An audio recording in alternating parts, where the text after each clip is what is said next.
Welcome, everyone, to the Canadian Ecopsychology Network special presentation. Hello, my name is Carol Koziel, and I'm the founder of CEN. And today we are honored to have the one and only Bill Plotkin talk about his latest book, Journey of Soul Initiation. Guiding our conversation, we have Dr. Hilary Leighton, an ecopsychotherapist, associate professor at Royal Roads University in Victoria, British Columbia, and a friend to Animas Valley Institute. Bill and Hilary, thank you so much for sharing your time and wisdom with us today. And Hilary, the airwaves are yours. Thanks, Carol. And hello, everyone. Hello, Bill. Before I get started, I just want to say that I'm zooming in from the Lekwungen speaking people's traditional lands where pre-European contact, the families here enjoyed a reciprocity and participation with the land and its inhabitants that we could learn a lot from today, and I hope that we will continue to learn from if we remember the companionship of the animate world. And, we're very keen to move forward in a good and conscious way. So thanks for joining from wherever you are. And I happily have the pleasure this morning of conversing with my dear friend and soul guide, Dr. Bill Plotkin. I'll just do a little intro here, Bill, author of Soulcraft, Nature and the Human Soul, Wild Mind, and the Journey of Soul Initiation, a field guide for visionaries, evolutionaries, and revolutionaries. Which I love that subtitle, and I want to circle back to that later on, like a hawk, if we could. Bill's a beautiful writer. I'm going to lavish a little bit, please, if I may, Bill. You're a beautiful writer and storyteller and map maker. And I find that you can articulate what's nearly impossible for others to pin. You weave the work of your own self with many others, drawing from the poetic traditions and invocations of fascinating stories from the thousands of people that you've guided. You are an eco-depth psychologist, wilderness guide, and founder of Western Colorado's Animas Valley Institute, an organization that provides programs and practices designed to cultivate human development on an evolutionary scale. And not least of all, Bill has led thousands of women and men through nature-based initiatory practices and passages, and as a cultural visionary, trains others to keep spreading this work the world over and to many countries and many people. And we are so lucky to have you. So Bill lives in Durango, Colorado, and hello, Bill. Thanks so much, Hill. What a wonderful introduction. And it's great to be having this Hill and Bill show this morning here. And Carol, thank you so much for your invitation. And thank you to everybody for jumping in with us. Mm-hmm. Thanks. So I read Soulcraft. I figured it out the other day in 2007 when I was at Naropa studying ecopsych. And I was bedazzled and I felt quite abducted. I was dragged into my very first program with you and Dave Abram. I felt I had really no choice in that signing up, because it was just so powerful for me. And, I realized I was into some beautiful and terrifying work, and I proceeded to enroll willingly in 11 Animas programs and trainings. I counted those up too. So, for me, my important learning has come from many places, and I am an academic and I am a psychotherapist, but I find my truest credentials go back to Animas Valley, to those trips and to the integration from those trips, from beautiful guides and mentors along the way. And so I'm just ever so grateful for your work. I really am so grateful. Thank you. Thank you so much. Yeah. So could you say a little bit more about, there's plenty of ecotherapists and psychotherapists and, guides on this call, I'm pretty sure. Can you say a bit more about the term eco-depth psychologist and what that means? Yeah, it's an interesting term because it seems that most other terms in psychology that reference a particular domain like social psychology or neuropsychology are saying, well, within this larger domain of psychology, we have this specialty and we're focusing on this particular thing. Whereas eco-psychology and depth psychology are both different. I believe that eco-psychology is really saying not that we have so much a specialty, but we're including a domain that's larger than Western psychology usually considers. So probably all of us listening today and all of us here would hope that someday eco-psychology, that term would be redundant because it would just be a way of talking about psychology. Right. It's like to say eco is saying, hey, people, we've left out, 9/10 of the world. Mhm. And we can't understand ourselves in any other context. So that's really what psychology is. And depth psychology, the word depth is saying, hey, wait a minute, there's this entire realm that's deeper than the conscious self. So again, 90% or more of our psyche is left out if we don't say depth. So again, someday both eco and depth will be redundant to just saying psychology. Yeah, I love that. I mean, extending this work out and down, those are good movements. So that leads me to another question. It might be a little elementary, but I think it's worth discussing. What is it that you mean? You've written that in many of your books that soul is an ecological concept for you. So can you define soul a little bit more for those on this call? I mean, in a world where soul can be the name of a car, it is. to hear from you what your thoughts are on soul. Mm-hmm. Yeah, after years of trying to make sense of the word soul or the phenomena of soul, psychologically or spiritually,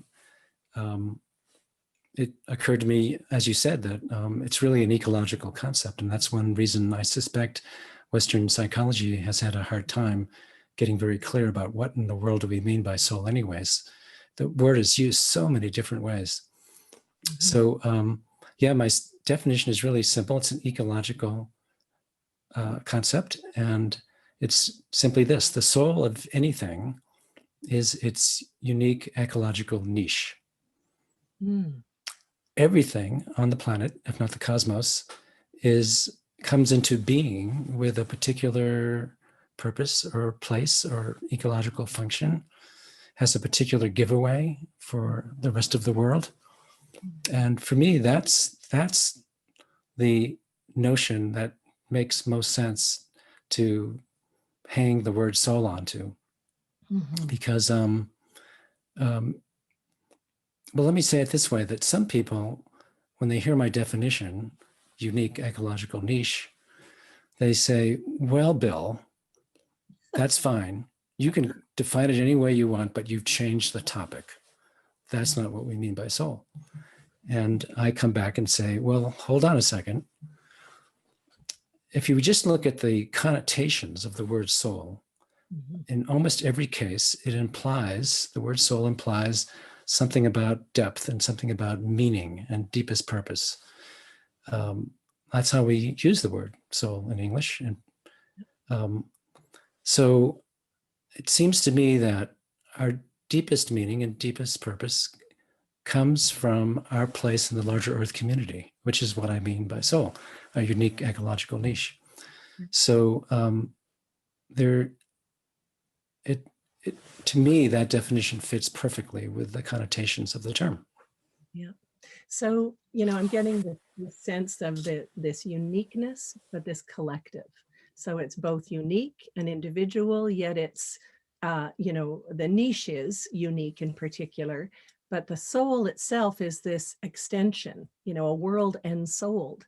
And so I wonder if we've forgotten this, though. As poet David White says, as David says, perhaps we're the only corner of creation that have forgotten our flowering. We've forgotten some original instructions around soul. And I'll just lead this back to your notion of Soul Canyon and that expedition that extraordinary adventure of the journey of soul initiation.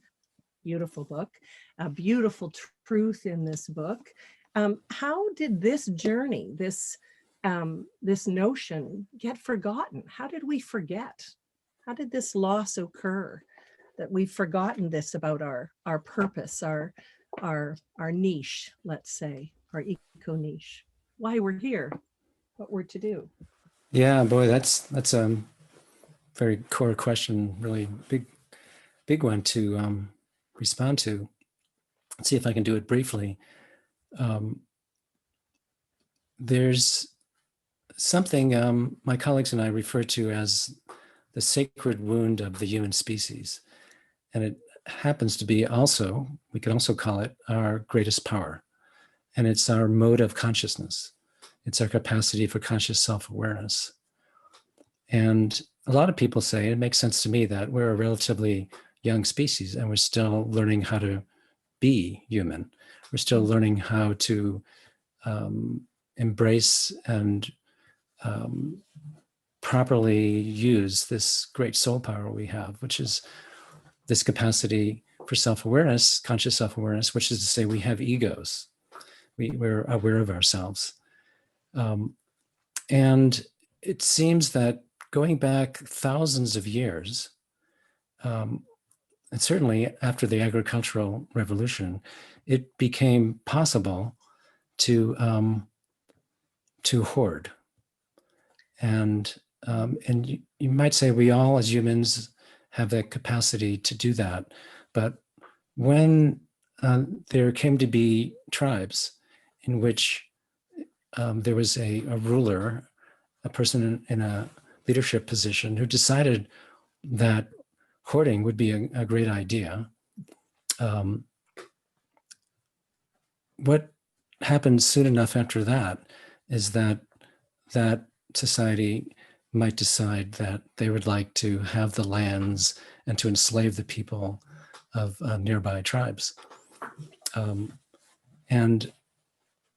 so what they did was, to other tribes, other groups of people, is the same thing they did to their own people, which is to say they eliminated and outlawed the initiation rites, because in particular, initiation rites that lead to adulthood, because there's many, many kinds of initiations in life. But if you eliminate the initiation rites into adulthood, and after a while, a few generations, you have no more adults and elders, then you have children and youth. And children and youth are way more easy to manipulate than adults and elders are.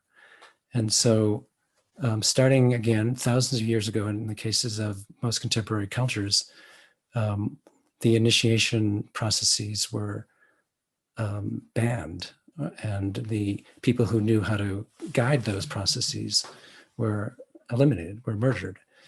And then this tragedy just spreads around the world to the point where we are now in the 21st century, where the vast majority of people alive today were raised in cultures that no longer have these initiation rites, and because these rites, they're not even on the radar, they're not even on the map anymore of contemporary cultures. We've lost them completely.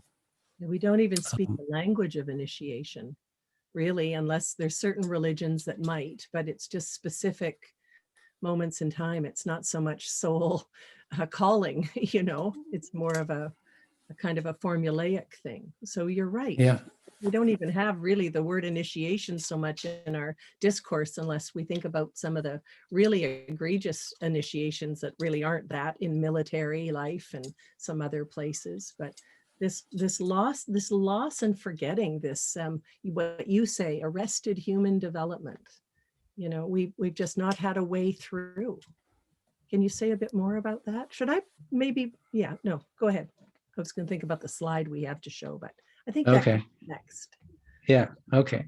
Should we talk about the 5 stages? Would that, of your book, would that make sense now to bring up that Well, slide? just to follow on something you said there is about arrested human development, I've had to come to the conclusion, which was difficult emotionally to do, but liberating in some ways, that every major crisis on the planet today has at its roots arrested human development in contemporary industrialized cultures, which account for the vast majority of humans alive today.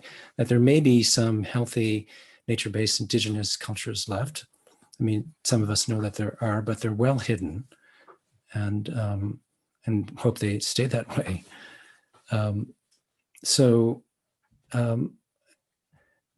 There's so many dimensions to cultural change and regeneration that are needed now, but the one that is often overlooked is human development.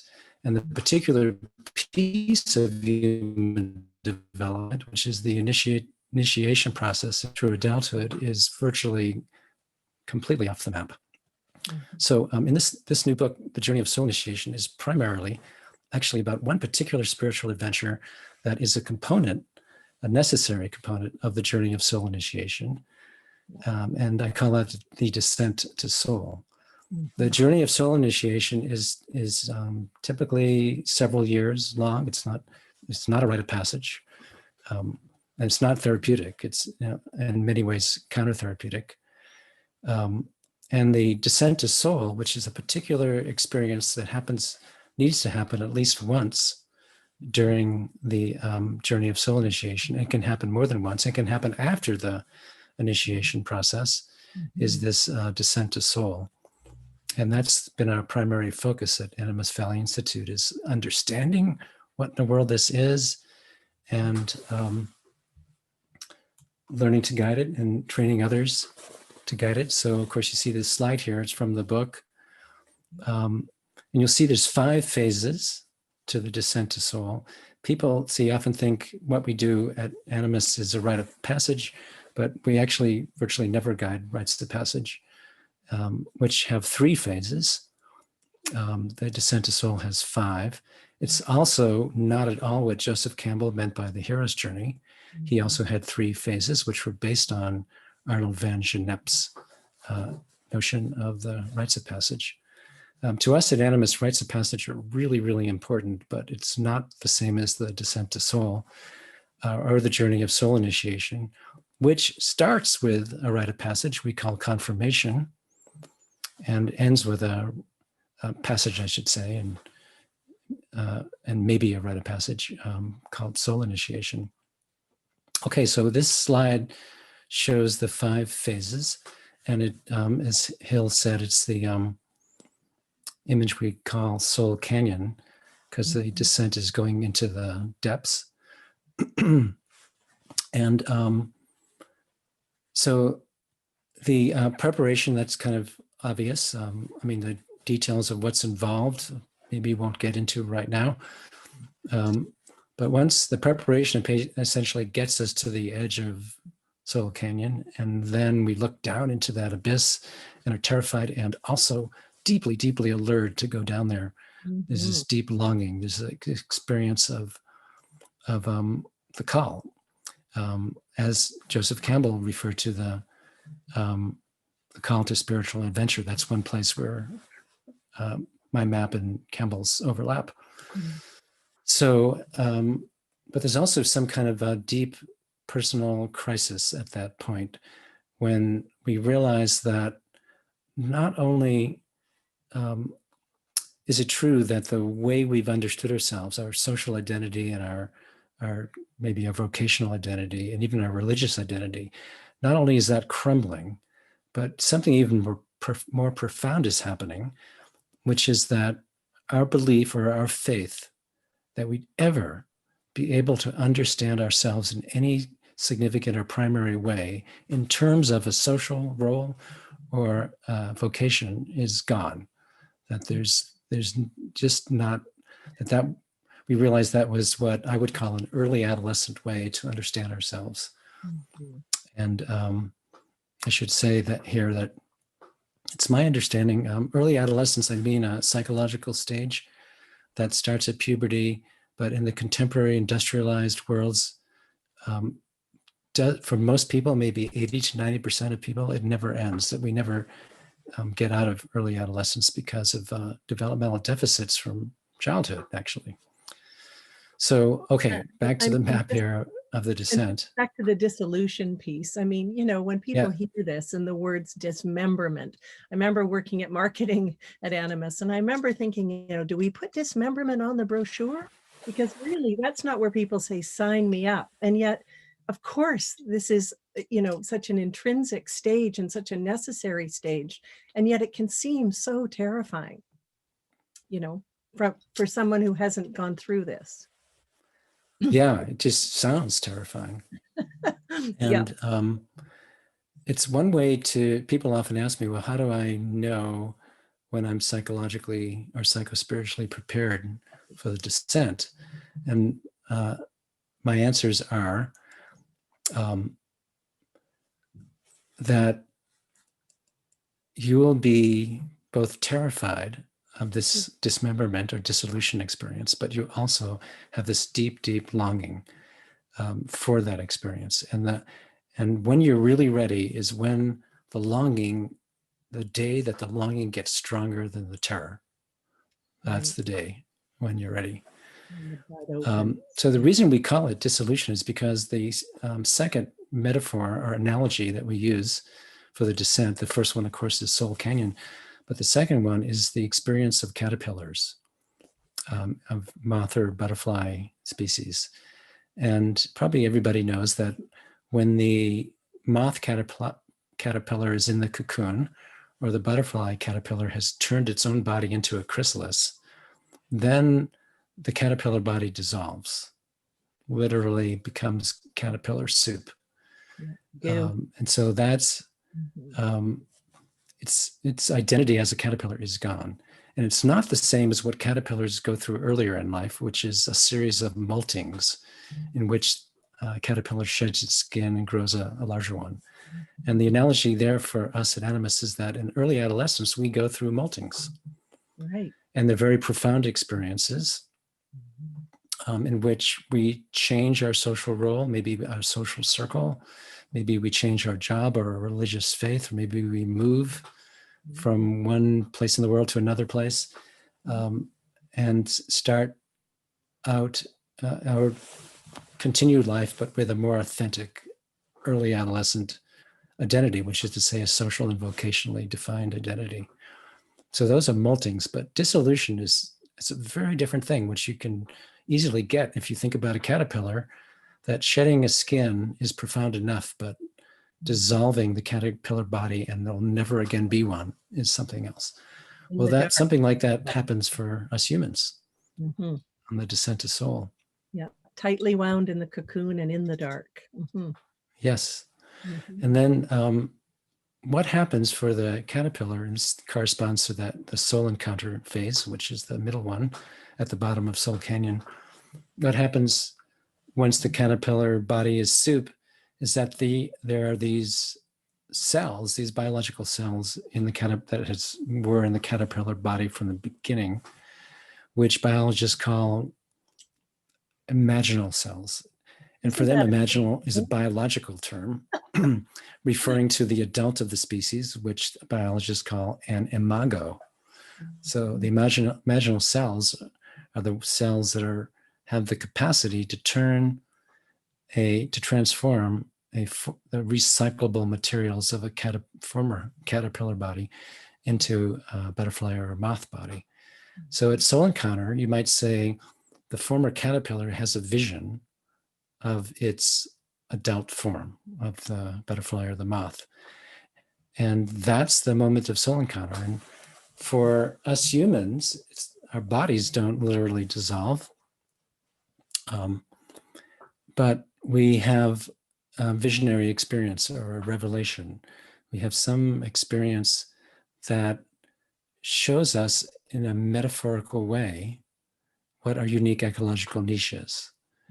The soul does not tell us what job we should take or what career we should launch into or what creative project, but rather the soul shows us our unique ecological niche niche through a metaphor, which we call a mythopoetic identity. Like our person, or we get to discover the poem we were born to be, or the dance, or the song. That is who we really are. So that's one of the miraculous things about our human psyche, is that it can present to us our true place in the world through metaphor. So for any of you who might have read any of my books, you'll know that my first soul encounter when I was 30 was when a butterfly, after 4 days of fasting, this was on my first vision fast, said to me the words cocoon weaver, which I had no idea what that meant. But something in me knew that this image of weaving cocoons was what I was born to do. And so it was really a profound spiritual and emotional and somatic experience. So that was, you could say, my imaginal cells coming alive. And Bill, Sorry. Go ahead. Just that when you were first introducing this model or this map, you had mentioned Van Gennep, and I probably say his name incorrectly, and Campbell's Hero's Journey, and how they're triadic usually. But this metamorphosis piece is such an emphasis in your book. Yeah. It's such a difference. This really differentiates, because, well, you might have an encounter with it. Well, you did have an encounter with a butterfly that whispered, or, my personal experience was a stream that spoke to me. It can take a long time to understand or be able to, in an enlivened way, embody that into life. And so can you say a bit about the emphasis on the metamorphosis? Because we don't just quickly return to the village bearing gifts. I mean, it isn't it isn't quite that simple. It's as hard going in as it is coming out. Absolutely. Yeah, even at Animas Valley Institute for years, we thought of soul encounter as primarily a download of information. And that is not at all what it is, as it turns out. The vision sets a process to begin in our psyches, in which our egos get shapeshifted. And so the primary thing that the soul encounter does is it sets in motion this process of shapeshifting or metamorphosis. And it takes some time. The metamorphosis stage easily takes several months, and it can be years, actually, depending in part on whether you have a guide, which can help quite a bit. So during metamorphosis, the ego is getting shapeshifted by the vision that happened. So years ago, we used to think at Animas, okay, you've had your soul encounter, you've got an understanding, a cognitive understanding of the blueprint that you are to embody or manifest in this lifetime. Well, time to get back to the village and get busy. And we realized we were making a profound mistake with that, because it takes some time for the ego to be metamorphosed. So we started developing practices that are specific to metamorphosis. And what are some of those practices? I mean, personally, I made sure I came out of my descent into mentorships and had guides with me to help me along the way, because I found it to be a dangerous time. I could just as easily slip back into something that I thought I was before, or even kind of worse to my mind. And because I was pretty sure the girl who got herself down that canyon didn't exist anymore coming back up, not in the same way. So I did need help. And so how do Animas guides, help participants incorporate that sometimes incoherent matter into enactment? Like what kind of practices are you speaking about? Like, how do they integrate? How does that work? Yeah, what we realized is that we needed some kind of bridge between the experience of soul encounter, which is to say the vision or the revelation, and that fifth phase, enactment, and beyond enactment, actually, into true adulthood, a bridge between the vision and a way to embody it, which we call delivery systems. But right after our soul encounter, we're not ready to even choose a delivery system, which, by the way, a delivery system is a social role or a vocation or a creative project, which is a way to embody and to deliver and to bring one's gift to one's people, but also the larger Earth community. So we needed a bridge. And for people who weren't yet ready for delivery systems. So we invented what we call ETCs, which stands for experimental threshold crossings. Experimental threshold crossings, that this ego that had been an early adolescent ego, or more generally just an adolescent ego for many years, has to gradually cross this threshold toward an adult ego. And so what we say to our participants who are in this phase, metamorphosis, is that you've got this image. David White calls it the truth at the center of the image you were born with. All the vows. Yeah. And you've got this image. And now you want to find ways to act as that person and forget about serving the world for now. Forget about inventing the major creative project that's going to save everybody. Just forget about that completely. That in metamorphosis, you just really want to show up in the world, usually incognito, but as a person who has that mythopoetic image at the core of their psyche. And so if you go back and use your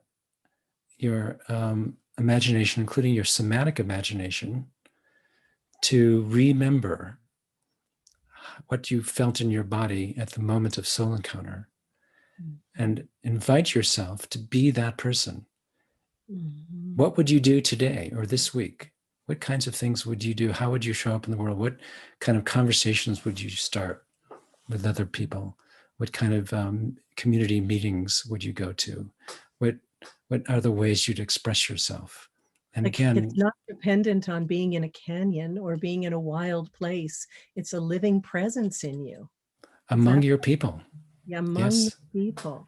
Yes. Oh, that's courageously brave work. And remembering, that's it's so easy to forget, as we started this conversation with forgetting. There's so many distractions and we're not used to remembering that kind of somatic, visceral, that knowledge. We're not used to tapping into that knowledge so much in our culture. Exactly.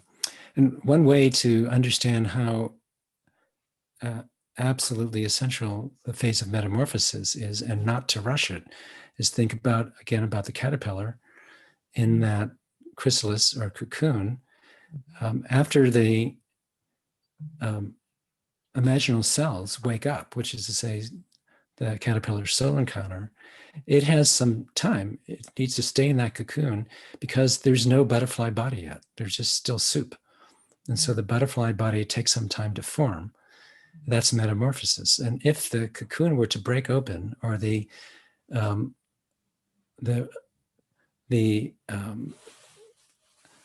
initial early butterfly stage that butterfly that wasn't quite formed yet broke the cocoon open, then what would happen is that some form of caterpillar goo would just flow out of the cocoon and go splat. Yeah, exactly. So we've had to encourage our participants who are in the metamorphosis stage to be patient and to stay there, and to engage in their experimental threshold crossings. Yeah, to love the darkness for a while, which again isn't something customary in our culture. I mean, I come from a general systems background, where I'm very fond of panarchy theory that comes from forestry. And, this is the same kind of pattern. This is a universal pattern of those threshold experiences, a bifurcation point with perturbations and the collapsing into back loops and darkness, a reorganization of the of ourselves into new levels of identity and maturation. I mean, we see this in the forest. You know, these are like these original instructions. We see it in the butterfly. But, you know, it isn't really something, we haven't gotten very good at this kind of practice ourselves of dying to things and letting go and letting something else emerge that's more truly ourselves, our true nature. You know, it's like we've missed that. You know, we haven't been able to really remember that that's part of us being part of this beautiful living biosphere that we're made of. You know, we're all made of the same stuff, star stuff. And so these patterns would be our natural patterns too, you know. I mean, to say it any other way, it's like death practice, really. You know, Yes, learn, and right? the thing I want to emphasize is that maybe only 10% of contemporary people in industrialized cultures ever get to the stage of life where this descent to soul happens. So the patterns you're referring to, Hill, there's a version of that people experience in early adolescence, but this is a very, very different kind of experience of the descent to soul. Yeah. But yes, there's certain principles that this illustrates for sure, this necessity for metamorphosis. Yeah, I also just want to say something about art. You know, when I was experiencing these the number of descents and reemergings myself, an image to me in the form of clay or art, in a drawing I'd made, you know, while in a program, or you know, something that I'd done in my journal as I was fasting. I mean, those images really helped me. They were really something I could start to live into, and they worked on me a long time if I lived with them. But to choose not to shut the book and to actually live with them was critical. And that's where guides and mentors had a kind of fierceness that I didn't have at that time and required. So I can't say enough about how, you know, it isn't over till it's over. You know, it's not over when you start coming out of the canyon. It's far Right. from over. Yeah. So that's right on. One of the things we do as guides and encourage participants to do it in metamorphosis is to find ways to artistically express their soul encounter experience, to draw it, to tell it as a story, or at least to compose a story, or to dance it, or to allow the song of it to come through them, or the poem of it to come through. And the dynamic there is that we're hoping to let the vision do its work on the ego. And it's not an early adolescent thing, and it's definitely not an American or a Western thing, because in the contemporary Western world, it's all about the ego doing its work on other things, like even dream work, for example. The vast majority of dream work approaches in the Western world amount to the ego doing its work on the dream. Yeah. It's the dreamer's ego doing its work on its own dream, or it's the dream workers, the dream facilitator's ego doing its work on the dream, like, for example, interpreting it. And probably a lot of our listeners know that from like James Hillman's point of view, that's the worst thing you could possibly do to a dream, is to interpret it, because it's the ego doing its work on the dream. And we want the dream to do its work on the ego. In a similar way, we want the soul encounter to do its work on the ego. And so this is one of the major principles of the descent to soul, namely that the ego is not in control. Any ego that's in control of the descent to soul is probably either not really on the descent or is not going to get very far with the experience. So it's you could say that's another aspect of preparation, is to be prepared to be totally to give over one's ego control to the mystery, or to soul. Yeah, to submit. Yeah. I want to just touch on Jung here, because I mean, how profound it was to read. I've read Jung's Red Book, but I struggled with it. And so your lens provided a really profound entry for me into the work. It just started to make sense to me in a different way. But what I'm thinking about is the poor guy. He didn't have guides, as you and I discussed the other day, and I think you wrote about that. And he was still tied to that ego identity of Dr. Jung. You know, it was really, he kept things secret. You know, his experiment was secret, because it must have been hard to submit. And so I was thinking about this. I really wanted to hear your take on this. You know, one might say he sacrificed a great deal and risked much, you know, in terms of his public persona. But then I thought to myself, did he really sacrifice that much? Because, you know, if the soul won't bear self-deception, and, you know, if we submit to fear and we love what horrifies us, and we answer the call, then really, what are we giving up? You know, the flatland of an existence that might be noble enough, but not fully maturely human. So, you know, when we say we sacrifice so much, is that really true? Or are we, you know, does this compensate for the one-sidedness of the world when we actually start to enact our true adulthood?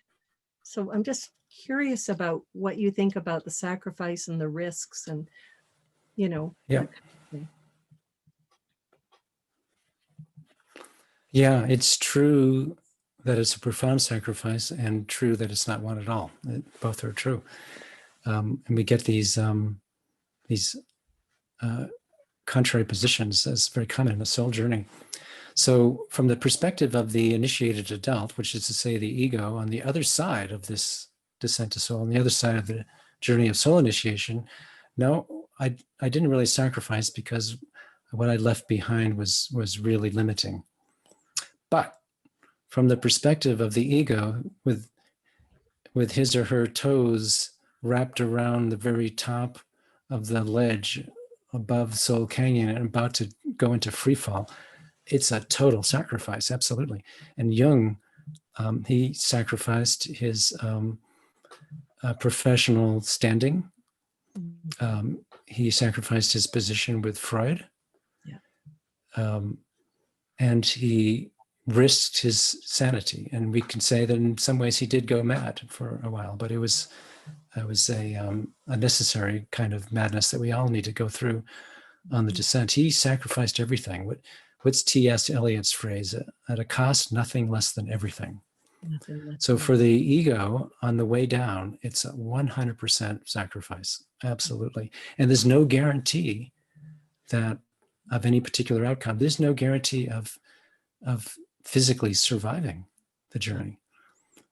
Jung says that on many of his nights, on his descents, which he took every night for a number of years, he literally had to hang on to his desk. Like he had a death grip on his desk because he felt he might completely lose it and not come back. And that could easily have happened. Partly because he had no idea what was going on for him. Right. And he didn't have any outer guides, as you mentioned, Hill, but he did have these inner guides. Yes. And because Jung's psyche had such an innate cultivation of what I call the West facet of the self, which we also refer to as the dark muse beloved. He had this tremendous capacity for deep imagination.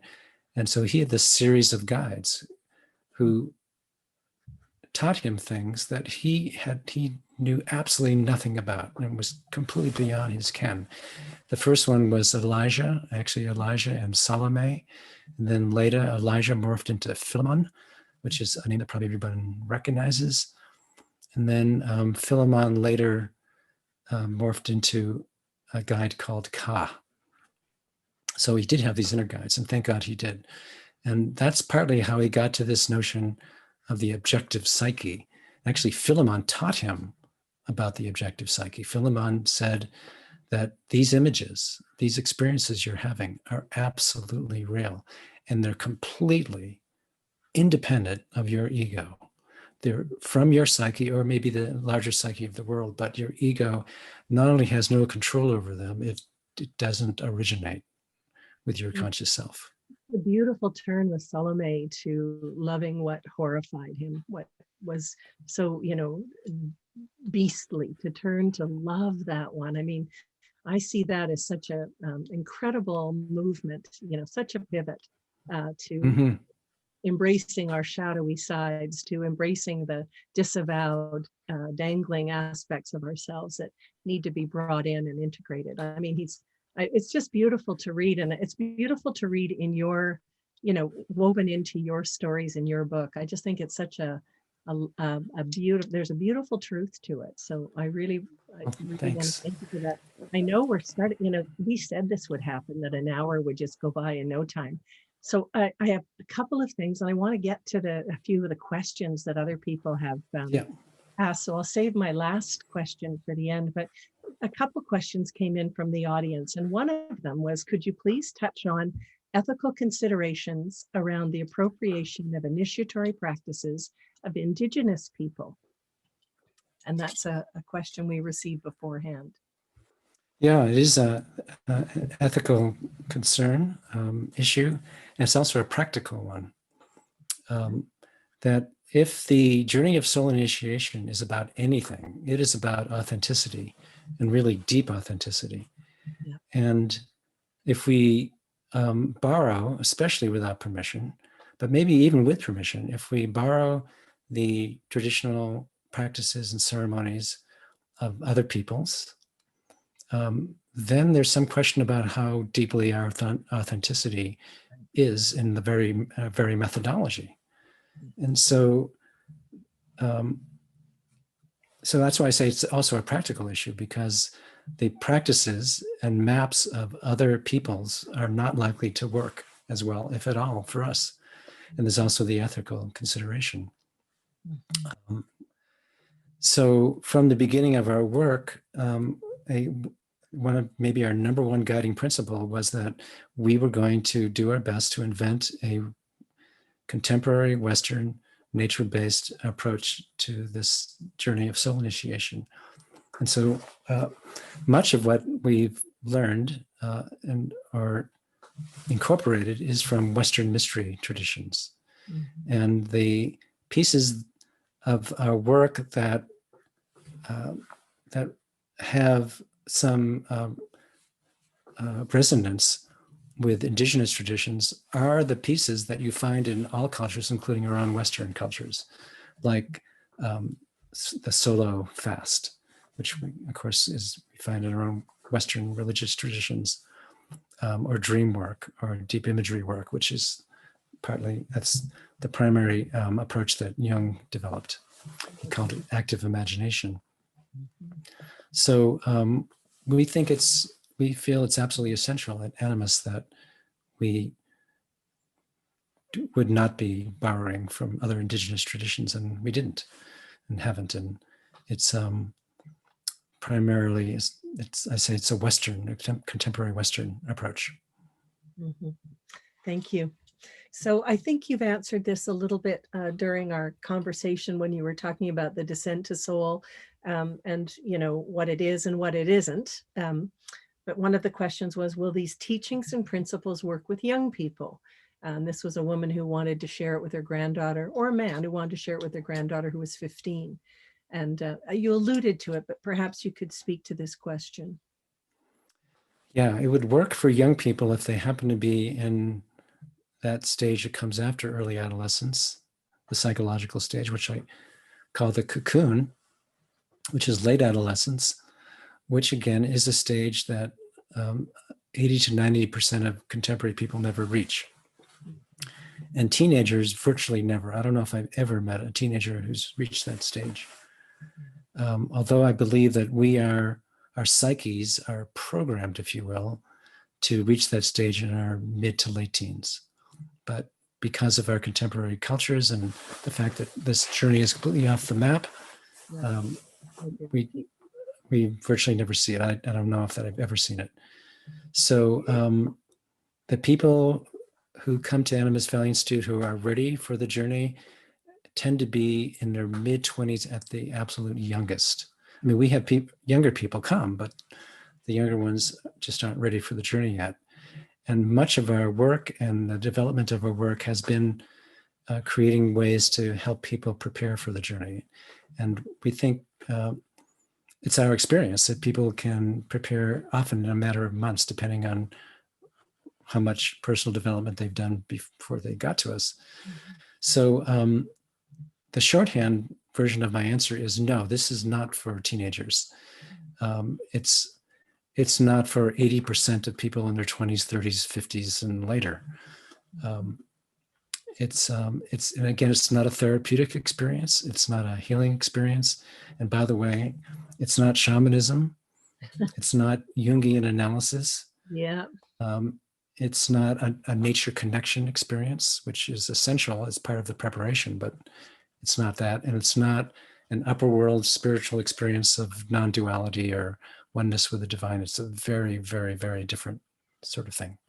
You know, I would probably recommend that person look into, if they hadn't already, Nature and the Human Soul, to really understand the development stages that you've laid out in that beautiful book, because that would make even clearer your answer, I think.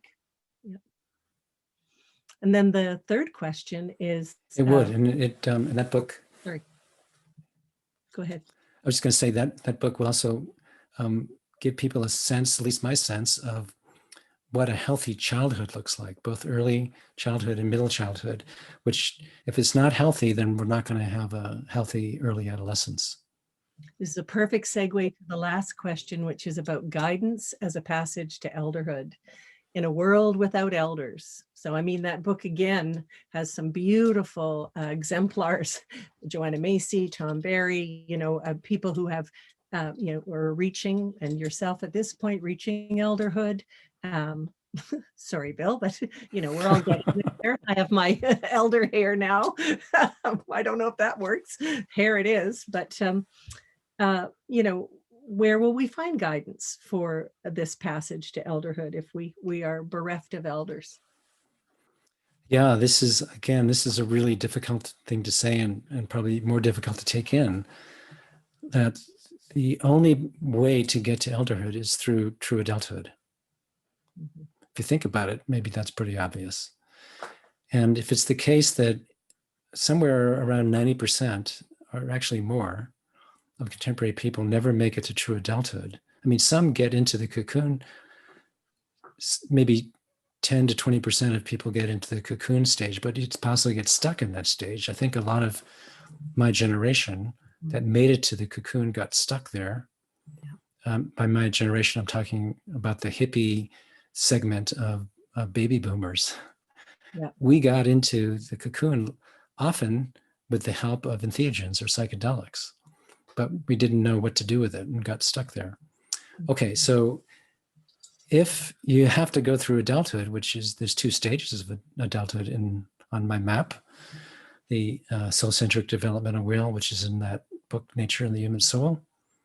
If you have to go through adulthood, which is a couple decades, probably at least, then one of the conclusions we have to come to is that the vast majority of people who are senior citizens, or sometimes we would say olders, mm-hmm. have not gone through adulthood yet. They're still in psychological early adolescence. And so there's no way to take a senior who's in the psychological stage of early adolescence and make them into an elder. It's just not possible. So in some ways, I'm saying you can't get there from here. We've got to go through the passages, for sure. Yeah. So I'm conscious of time, but I just have a little bit more, if that's okay with you, and okay. I hope that's okay with others. When we were talking earlier, you and I, Bill, we were talking about hope. We both have a different take on hope, I think, than most people might. And Rebecca Solnit, when she was writing in The Guardian on hope, she was talking about the chrysalis and the cocoon. I loved reading about that, and this sort of living soup that we become, which would be that metamorphosis stage, that kind of, where the imaginal cells, and here it is, they gather in communities, this is the trick. The imaginal cells gather and form communities so that, we can actually, so that there's this reorganizing and reimagining of the mature adult self. And so, for the sake of what's getting ready to be born. And so it takes me back to this field guide for visionaries, evolutionaries, and revolutionaries, these communities. I'm looking at it as on the personal scale, but on this collective scale too. Like, and so I saw her notions of hope. I mean, they felt more real to me. And I wondered, it sounds like your notions kind of align with that. Can you speak a little bit more about maybe where your hope is these days? Yeah, thanks, Hill. What I've come to is this notion that where hope comes from is our souls. Like hope isn't a prediction.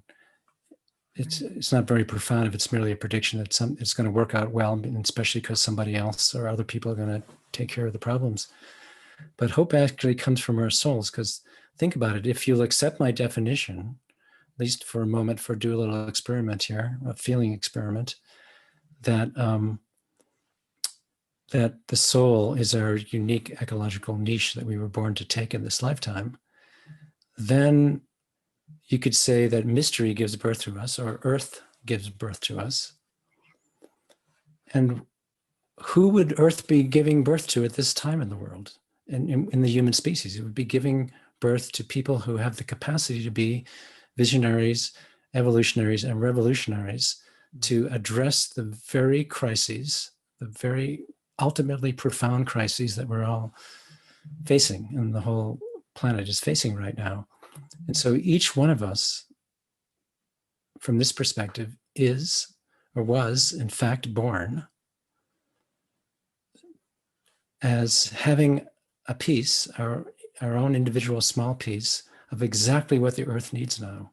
You could say each one of us is born as the medicine that the earth needs now. But here's the rub, that we aren't able to embody that experience and manifest it unless we go through the initiatory process.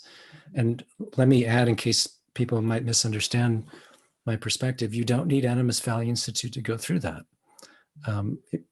We like to believe at Animas we can be very helpful, but the process of initiation is built into our human psyches, and that there are some people, 10 or 20%, who will go through the experience on their own, like Carl Jung did, or like Joanna Macy did. Joanna's story is in the book as well, without any outer guides and without any understanding of what's going on. So I ended up taking Descartes' famous statement and inverting it and turning it around and upside down and deepening it by many miles. Everybody knows what I'm referring to. I think, therefore I am. And my version is, I am, therefore I hope. Or a slightly longer version is, I am ensouled, and therefore I hope. I am someone who was born with the promise to be able to gift the world in one of the ways that it needs to be gifted at this time. Oh, I love that. So I think we are out of time, but thank you, dear Bill, for, for having lived into your soul's calling. Also you were an early one to start this, this map that you've made. There wasn't a map before you, really. There were some, but you've really put together something that is, your call to your delivery system, as it were. And it helps so many of us too, to wayfind until we can find our own map, our own way. So I'm really so deeply grateful that you took that up, so that the rest of us have these beautiful books and these programs and guidance along the way. So thank you so much, Helen. I did want to add, I meant to mention this earlier, that one of our primary teachers in learning how to understand the journey and to guide it are the people that we were guiding, the thousands of people we were guiding. We didn't start out with a map. We started out with the intention and the practice of observing as carefully as we can what were the actual patterns of the experiences people were going through. And then we started mapping those patterns and putting them together. So the people we were guiding were in some ways our primary teachers. And that's still true. Yeah, and also the earth herself in true reciprocity. I mean, that's the kind of participation we're talking about, that kind of open participation, to be willing to be changed, to be willing to be part of something larger, that extension of the psyche and the depth at the same time. Yeah, Oh, beautifully Bill, said. this is lovely. Thank you so much for being with us. And thank you, everybody. Sorry we didn't get to more of the chat questions, but